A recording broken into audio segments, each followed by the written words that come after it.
It's in the shape of a gazelle. Mostly, this is an award that the Malian people give to people that have shown excellence in service or faithfulness in service.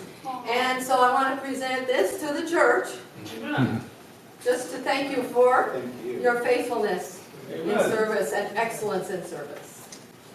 Thank you.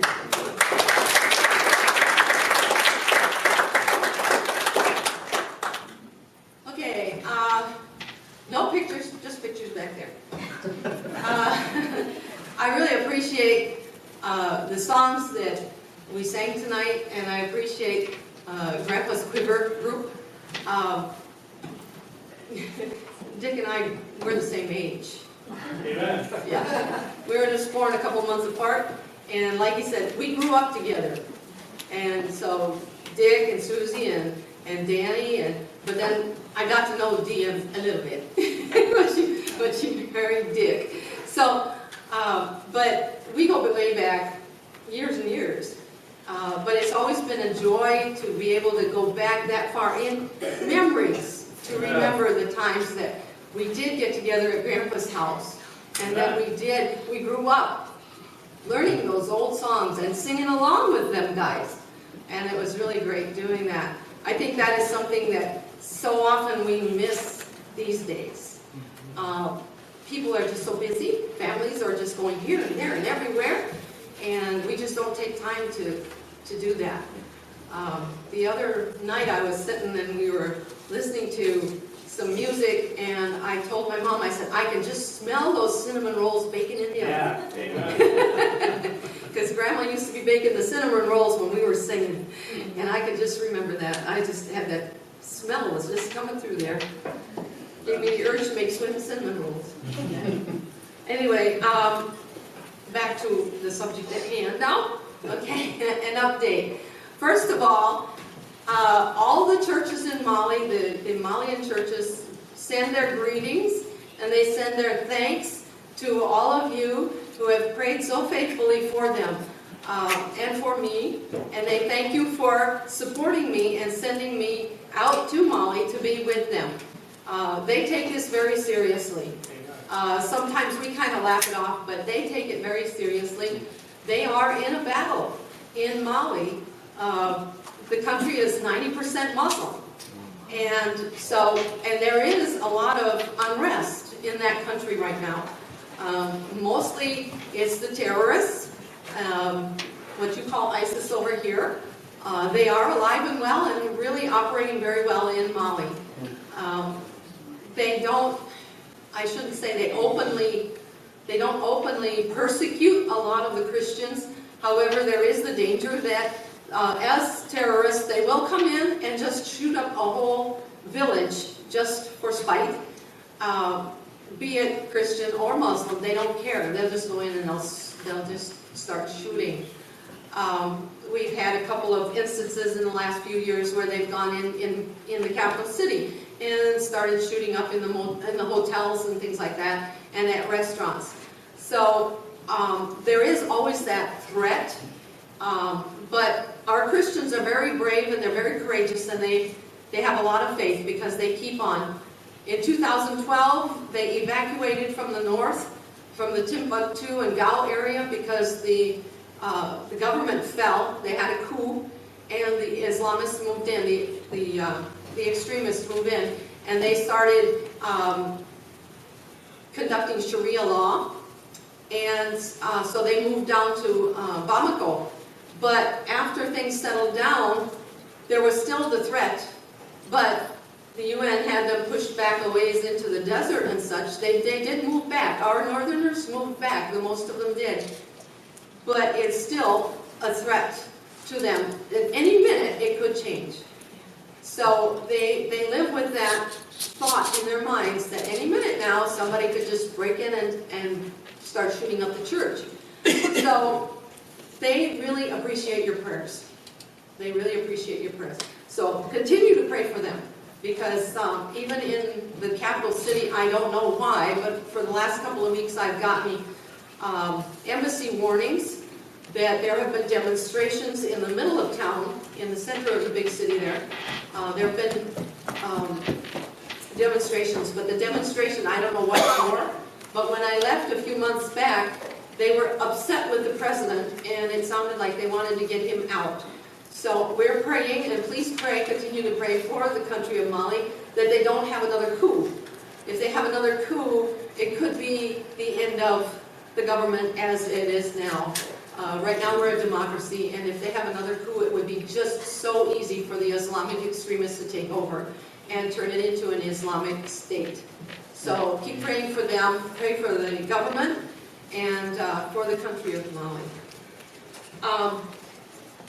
On my video, I had my family.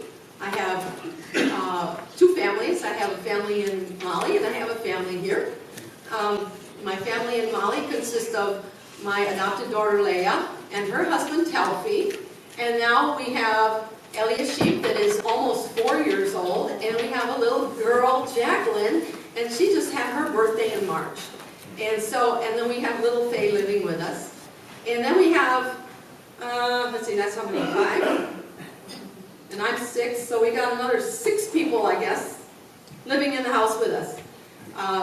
Basically, university students, relatives, like brothers and sisters, and close friends, children of close friends, living with us that are university students going into the university in Bamako. So we house them. Their parents have asked us to take care of them while they're in the big city there, to give them a place, and to we give them room and board. So we have that many adult mouths to feed. And so, but I'm loving it. I was told a while back that I have the gift of hospitality.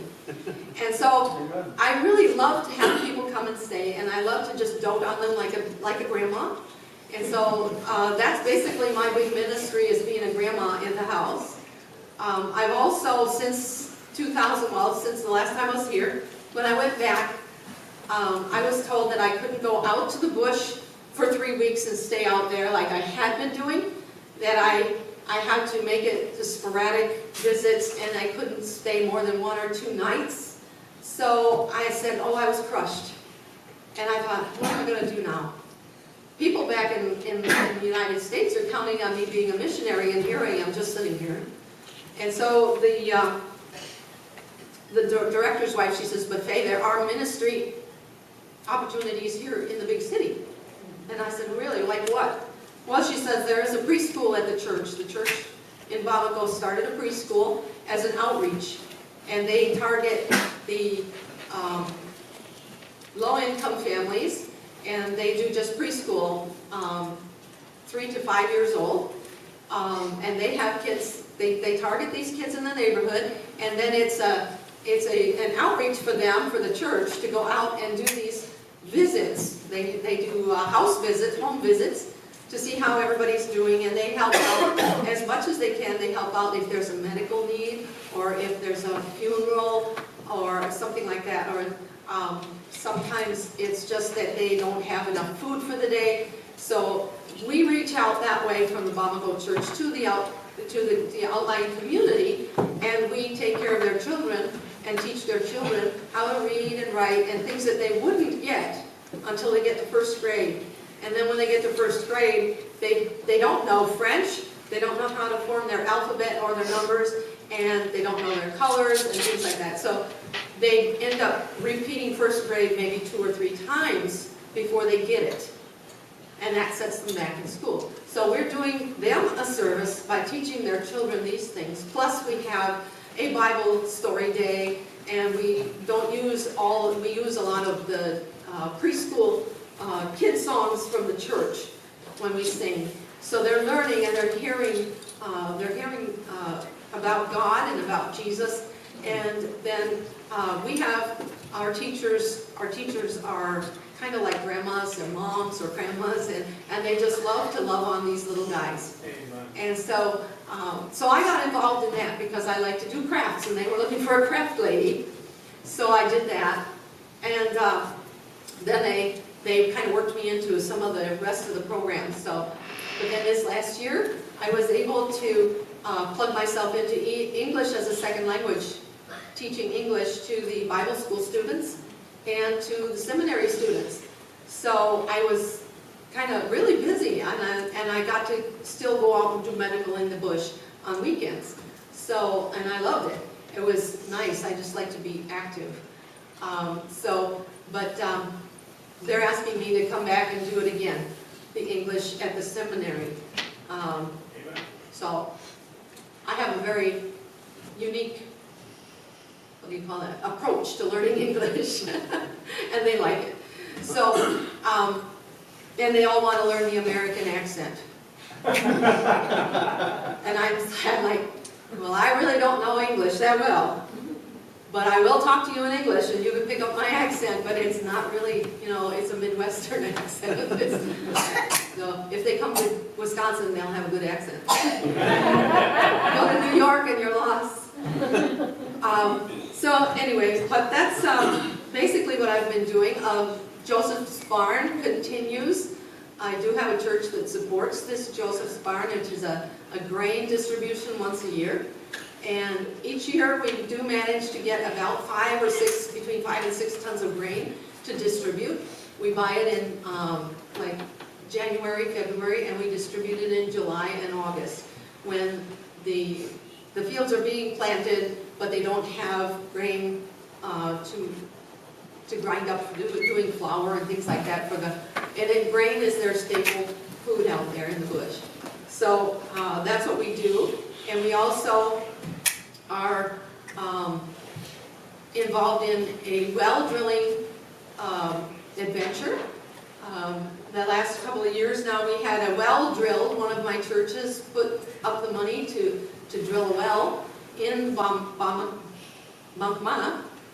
in the village, and it's on the church property. And Telfi is, my son-in-law Telfi he's a visionary. And he just is so energetic, I love it. And so he says, Faye, we got to have more than just one faucet. Because otherwise we have people all lined up. And so they put one faucet by the well, and then they ran, I think, 3 other faucets on the property. One is up by the Maternity Clinic so that the nurses don't have to go so far to get water. And then one is across the street by the pastor's house. And and then I think the third one is just on the other end of the property. But they ran this piping and everything by themselves, and he just says, well, we could do that. We don't need a plumber for that. That's easy. And he's always ready and willing to just get involved and get things going. We also in Bankmana, in the village, we have a building project. Every church has to have a building project. And so our church is a mud building. When we first started out there, when Pete and I first started building churches out there, we raised the money for mud brick churches, and then we put cement over the top, just plastered with cement. But they don't last very long, and you have to repair them every year because the rains come and they knock that cement off, and you have to redo it. And so Telfi, being the visionary he is, and being the pastor out there, he said, what we need a building project. So he said, every month we're going to put money aside out of the offering. And when we get enough, we're going to buy 1 load of sand, a ton of cement, and we're going to make bricks. And so now they have the bricks ready for the foundation. So now they're going to work on getting the bricks together to go up. And then they'll have to buy sheet metal, the toll for the roof. But and the guys get out there and they help, and it's going to be their church. They're going to own it. And so I also have a small church that said they would like to come out and do a construction project. So guess what I suggested? Come out and help us. So pray that we can get the money together to do that, so that they can come out and help us, because it would really be a good thing for their church to come out and see the work, and to work not only on construction, but they want to do a little bit of medical, and they want to do other things like outreach and things like that. So we'll see how far that goes, but pray that it happens. Also, the song that we sang, Little is Much When God is in It, I chose that song because, as you can tell with what I've told you about, oh, I can't do that anymore. I was so, like, it says in the song, do you feel like you're laid aside? You know? But then I remembered, little is much when God is in it. And so that's what we're doing out there. We might be doing little things, but we're seeing God work through these little things to expand the ministry. We started out 3 years ago. I only had 5 churches. Now we have 6. We did a church plant this last January, actually. We sent a pastor and his wife out to another bush church and started a new bush church. We have 2 other villages that have asked us to come in and put churches in their villages.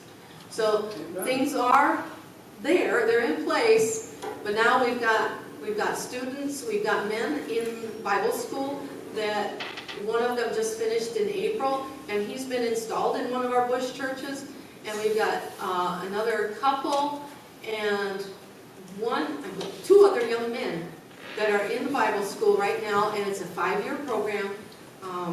One of them should be finishing in 2 years, the couple should be finishing in 3 years, and the other one has 4 years.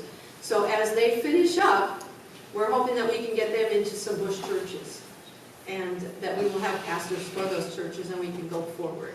So pray for them as they study. It's not easy, and pray for us as we move forward in our church planting. Like I said, we thank you and we praise the Lord for you and for your involvement in the ministry. Without you guys, well, I know God would do it anyway, right? Right. Amen. But we appreciate your involvement. That way we can see we have physical people that we can look at and say, there we are, we've got this support. But I know I've got God's support no matter what. There you go. So pray for me. I'm going to share with you right now what's happening with me. Was it last week? A couple of weeks ago? The 3rd of July, that's 2 weeks ago, right?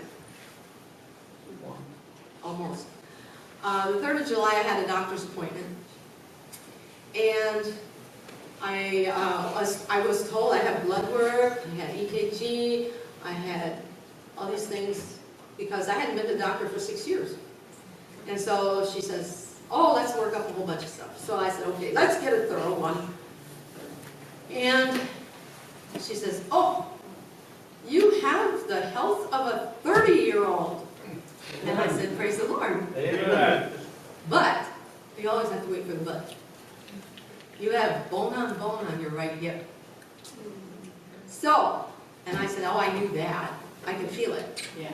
And I said, I came here just to get you to say that so that you could say, we're going to get you a new hip.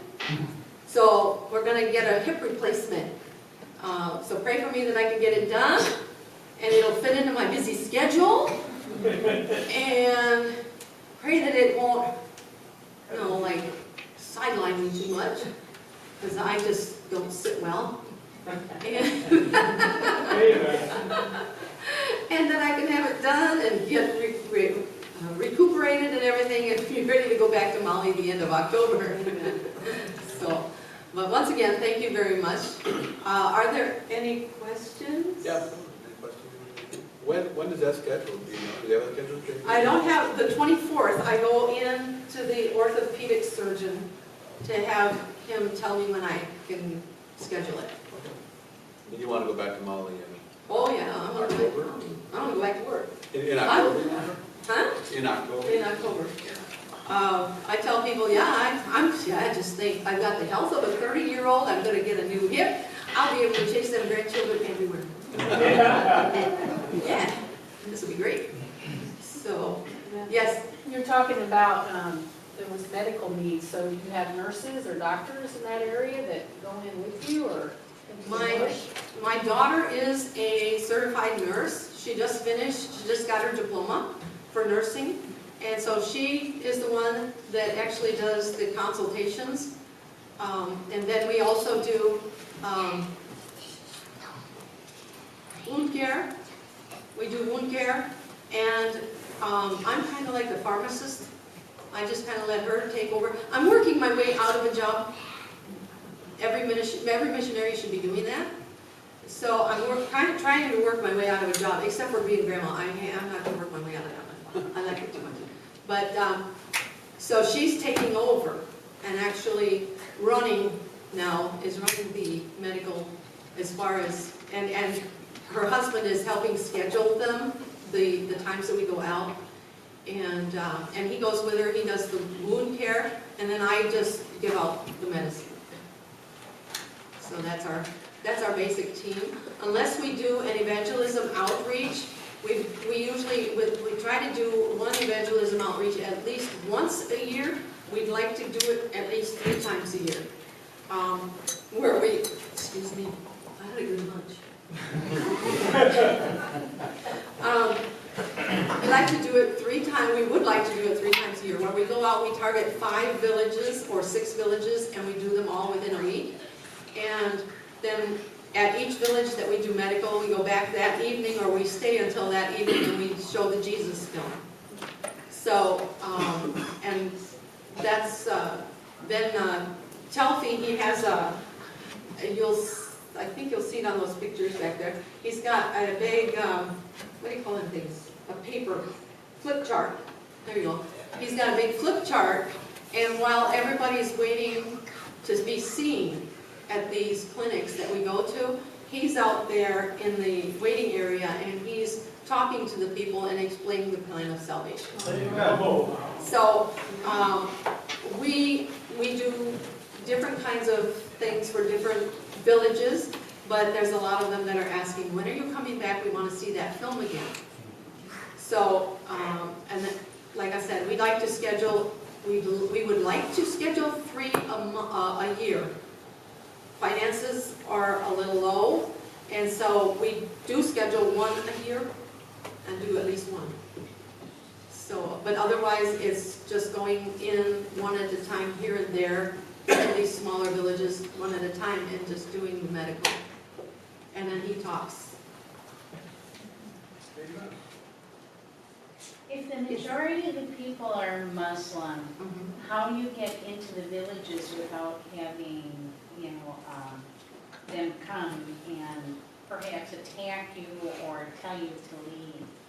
The area that I work in is not on their list, shall I say. We work in a very, very poor area, and so, and like I said, we go sporadically. We don't announce where we're going to be to reduce the threat. But we feel very safe going in and doing these things. Basically, we have invitations. The chief of each village will invite us in. He hears from somebody else. He'll hear from one of the other villages, oh, these Christians came in and they did medical, and that medical gets us in every time. And so they did medical, and then they showed us the film. You've got to have them in your village. So it's the medical that really draws them in. And the Muslims, the extremists there, they're like, oh, we're not going to worry about those people. They don't, they're poor anyway.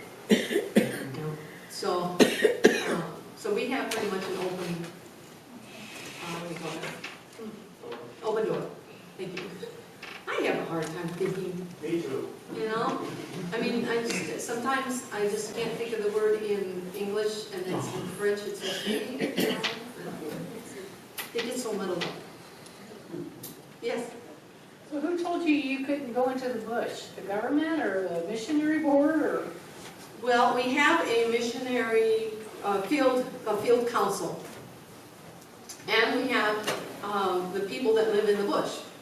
And so I take counsel from, the field director and from the people that live in the bush. And the field director at that point when I came back said, you really shouldn't go out there. And when I went out to the bush, we asked the people in the bush, we asked the villagers, and they said, well, not around Christmas and New Year's especially. Yeah. So with them being concerned, and my field director being concerned, I just pulled back. My field director, this year, first part of this year, when I was kind of, you know how we kind of whine once in a while, and I was kind of bemoaning the fact that I still couldn't get out there. He says, well, I don't know why you don't. He says, I go out there and I spend a week out there. I don't have any trouble. So I think when I go back, I can spend more time out there. I think things have died down a little bit, but we still do have a lot of banditry during certain times of the year. They're more active, the bandits are more active than other times around the Muslim holidays and stuff like that because they're looking for money. So, but I just have to be more prudent is all. Oh, and then too, what helped is Calvary Baptist Church over in Wisconsin Rapids, my home church, asked me if there was a project that they could do for me. And I asked Telfie, I'm trying to throw the blame, throw the weight on his shoulders and get him to be thinking about these things. So I asked him, I said, what kind of a project do you think we should do? And he says, we need a wall around the property in the bush. What we had was just cyclone fence, the wire, and it didn't even keep the guard dog in. And he was getting out, and the goats were getting out, and nothing was staying in the fence. And so, and snakes were coming in from out, and so he says, we need a wall. So my church raised the money all at one fell swoop, and we put a cement block wall up all the way around the property with a nice, good, solid metal door. So, and that also has some bearing on the fact that I could go out more often now. Yes? So are most of the people French speaking then? Yeah, I think. For the most part? French is the commercial language.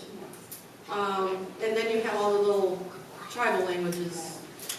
Yeah, but if you learn French, you can get it by almost anywhere in town at least. The university students are learning French. Everything is in French, so they're kind of, if you run into a young person, you can speak French to them, not a problem. The older people like to hold to their tribal languages. Yes? What kind of cost is it to put in a well? It cost about no, back up. I said that one time before and I was mistaken. $6,000 to drill the well, but then there's another like $6,000 for the pump, the solar panels, and a reservoir. So altogether it costs about $12,000. I made that mistake and I told that church $6,000. They came up with the $6,000 and then the field director does well drilling ministry, and so he came out, drilled the well, and he says, there it is. And I said, well, where's the pump? He says, well, you didn't pay for that. But the Lord was gracious. We raised the money for all of it. So. Anything else? Okay. Wendy, did I forget anything? Yeah, the strangest thing you ate. I told you I was gonna be. This is for the kids. This is for the kids. She's all about kids. Yeah. This is for the kids. The strangest thing I ate this last term, 2 terms ago, I ate termites. Fried termites. Oh, they're delicious. Don't stop. They're delicious. I sat and ate. Talfie ate too many and he got upset something. I knew when to quit. After one. No. Oh no, I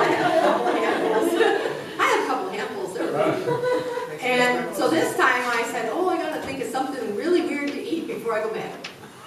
And so the guard on the property out in the bush, one of the guards, one day I was out there and he came up and he says, look what I got. He had killed, with his slingshot, he had killed a bush rat. Okay? They're this long, they're big, plus the tail. you know? They're like a good sized rabbit or more. And he says, look what I caught. I said, oh, good. So they proceeded to skin it and clean it, and the guard's wife cut it up into smaller pieces, and she just heated up that oil, and she threw it in there, and we had deep fried bushmeat. And it was, and then they said, I'm sitting there and I'm looking at them, they're all eating it, and then the guard says, well, do you want some? I said, well, yeah. So they gave me some. It was delicious. It was really good. It tastes like rabbit. Really, truly, it tastes like rabbit. If you've ever eaten rabbit, and rabbit, of course, tastes like the dark peanut chicken. So, but it was really good. Yes, ma'am. I guess I do have one question. So, what is in the walls? The church or the, where you live? Oh, the house, my house. Okay, I don't know if pictures are out there or not. We have a cement block house with solar electricity, solar pump. We have indoor plumbing and everything with screens on the windows. It's like the people that come from Bamako, from the big city, they come out to minister, do ministry. They walk into my house and they say, outside is the bush. In here, it's Bamako. It's the big city. We have tile floors and the whole works. It's a very nice house in comparison to what's outside. It's a really big house. We've got 1, 2, 3, 4 bedrooms and a couple of bathrooms and a nice big kitchen. It's set up for hospitality. We've invited, we've had groups come in, construction teams, medical teams, ministry teams, and we've housed them there. And recently, we've been even using our house as a retreat center for the Bamako Church. Bamako Church puts together retreats like the Bamako choir did a retreat, a weekend retreat, and they invited all the choirs from the bush churches, and they got all together, and they used our house for housing. The ladies, Bamako ladies, did a ladies retreat, invited all the ladies from the bush.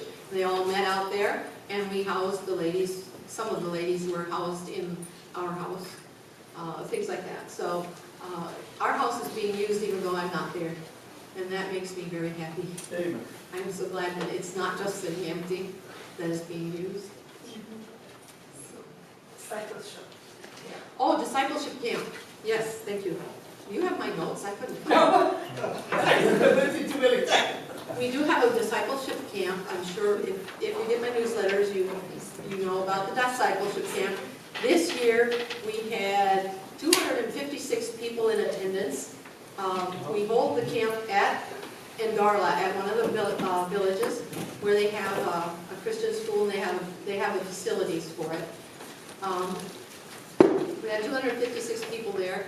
150 of them were children, and the rest were adults. We had 16 baptisms this year.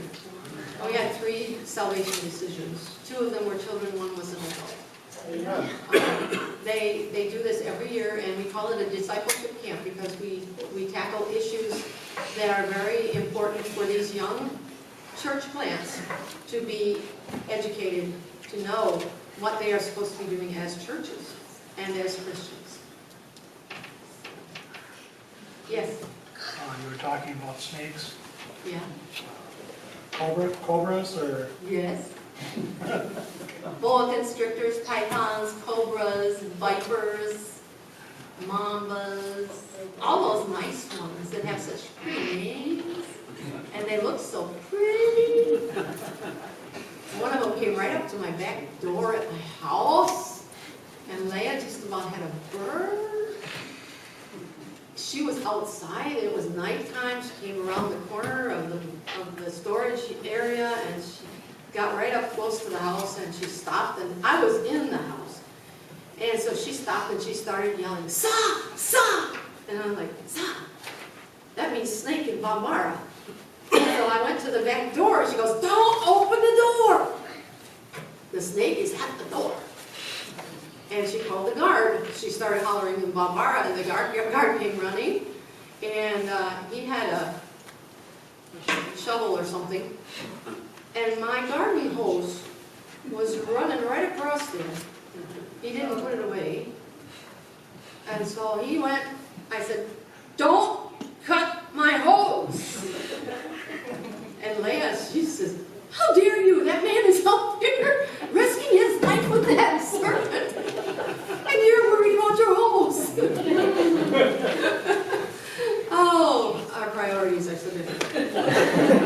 I didn't have any trouble thinking about, I knew he was going to kill it anyway. He was bigger and he had a shovel and, just don't hit my hose.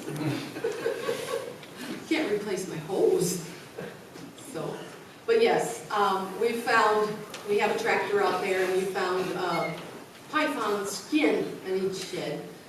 The skin was about this long. And we miss chickens once in a while, and that's because they're eating them. But Telfie was out tilling his field the other day to plant corn, and he sent me a picture of a viper that they killed out there. And he said, thankfully, the God was watching over us, and none of us got bit. Vipers are the worst. They attack the nervous system and the skin, and it's nasty. We won't go there. But yeah, so we try not to let vipers live, or any of the other ones. Do you have anti-venom then, for just in case? You can get anti-venom. I believe on the table back there is what's labeled a snake rock. It's a black rock, and it's very absorbent, whatever you call that. What do you call that? Porous. And what you do is I have this kit in my house, in a special place. There's a Ziploc bag with a razor blade and that black rock. And if anybody gets bit, you slash where it got bit, and you put that rock on there, and it sucks the majority of the venom out. And then you can get them to the doctor and get anti-venom. But we don't keep anti-venom because it has to be refrigerated. And not only that, but there is different anti-venoms for different kinds of snakes. So in order to keep an anti-venom, we have to keep too much on hand, and it doesn't happen that often. These snake bites don't happen that often. Yes, sir. Besides snakes, what other creatures do you have to worry about? Scorpions, nasty looking spiders. Otherwise, well, there might be a bush cat or two.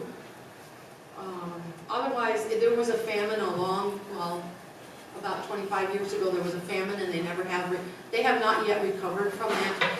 With that famine, they went out and we have monkeys too. I don't want to forget monkeys. But they went out and they killed a lot of the wildlife, kind of wiped it out. So there's just those kind of things that are left. We have, our area is an agricultural area. They do a lot of fields like corn and millet. They do gardening, and they do it like cash crop farming here, where they'll plant a whole field in tomatoes or a whole field in cucumbers, and then they sell them. So, but they also have cows, goats, sheep, and chickens. And some people raise guinea hens, some have ducks. But those are the major things that we have to watch out for. I was sitting in the house and a scorpion was sitting right next to my foot, and I didn't know it was there. And I had bare feet, and it was just by the grace of God. It must have been the Holy Spirit prompting me to look down, because I was sitting at the computer watching a movie. And all at once I looked down and I saw this thing next to my foot, and I thought, what in the world is that? And it was a light color, and I have light colored tile. And I looked down and I said, what in the world is that? And I was on one of those little office chairs, so I pushed back. and I got really close, and I looked at it, and sure enough, it was a scorpion. So I grabbed my flip-flop and I smacked it. But, just by the grace of God, that, I could have moved my foot, it could have come at me. And the smaller they are, like those white ones are more poisonous than the black ones. And it was a whiter one. So I could have really been in bad trouble. But like I said, by the grace of God, the Holy Spirit prompted me to look down. So, and I haven't seen one in the house since. It must have come in with a load of sand when we were doing cement work or something. Do you have a hospital in there? We have a maternity clinic in our village. Another mission, the Brazilian mission, built a maternity clinic in our village.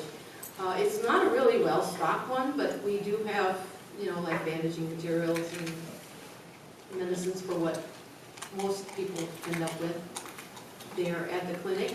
So I don't really target a medical day at the village that we're in. We target outside of the village, other villages. Every once in a while, I'll do a medical clinic there, just to help the people that can't afford to go to the clinic. And we do have a state-run clinic. It's really well equipped, and it's about an hour and a half away, but it's further out into the bush. So if we do have a problem, we can go there. So I feel very secure there. I feel like, I can live out there. I have no problem. Like, when Pete got sick, we had to, when my husband got sick, we had to go all the way into town with him because he'd had a stroke. And they couldn't have done anything for him out there. But otherwise, like if you break a leg or something like that, or you get cut really bad, you can usually just, like put a tourniquet on and make it to the clinic and get stitches or whatever. And if a woman is at the maternity, we've made several maternity runs with my truck, taking ladies that have gone to the maternity clinic in Bangmana, in the village, in our village, and they've had trouble with their delivery. So we put them in our truck and we take them and we just bounce them across the road all the way to the other one. And by the time they get there, they're ready to have their baby. But they are very good there at that clinic for, like, if our midwife can't handle it, we can take them there. And we, like I said, we've made several trips. And they're glad that we're there when that does happen. Yes, sir. Are these people allowed to own firearms of any Oh, yeah. sort? Oh, yes. Well, they have to be registered. If they're a certain caliber, they have to be registered with the state, with the government. We brought a .410 and a .22, a couple of .22s and a .410 and a pistol out in a container. They've been registered with the government, and the guys at the security there, they looked at those and they smiled and they asked Pete, they said, well, what is these for? And he says, well, basically, they're for protection against varmints. And they said, well, that's good because really they're not going to do much good anyway, otherwise. And he says, well, four-legged and two-legged varmints. Anybody comes looking for something, at least you can wing them or whatever. .410 would be pretty good.